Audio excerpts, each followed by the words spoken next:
Local sports from KYMA News 11. We've finally gotten to a point where, we're preparing to play games. Just a little over 2 weeks right now. And I think the excitement level of our student athletes, our kids on campus, it's contagious. And I think everybody's just anxious to get going. And we're going to do our best to play this year. Arizona Western College Athletics is ready to make its return. Welcome back, everyone. It's been roughly 9 months since any AWC athletic event has taken place.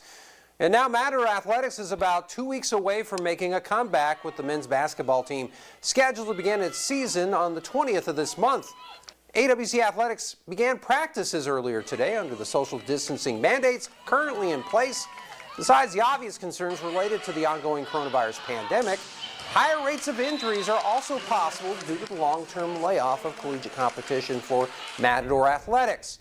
News 11 Sports reached out to AWC Associate Athletic Director and Sports Information Director Tim Slack earlier this afternoon, who shares with us his own perspective of the potential seasons ahead. The biggest hurdle was getting the kids here, and now it's just, a matter of protocols. I think you look at the sports landscape across the country, and it'd be naive to think that we're not going to have some postponements or some cancellations, or some, just having to push things back because of contact tracing. But I think my optimism level has jumped up just to the fact that we have student athletes on campus, and we're proceeding with caution as best we can. By the time the semester begins next week, AWC is expected to have close to 100 student athletes on campus. No word yet on whether or not fans will be cleared to attend games at AWC this spring. Well, we have a highlight rewind of the Arizona Cardinals trying to clinch a playoff spot against the LA Rams. We pick it up in the first quarter. Kyler Murray is about to get, dropped. By Morgan Fox, and he would walk to the locker room because he's been suffering some injuries lately, and this one would take him out of the game. Enter Chris Stevler at quarterback. Later in the first, Stevler is going to do what a wise backup quarterback is going to do and hand off to Jonathan Ward for the rushing touchdown.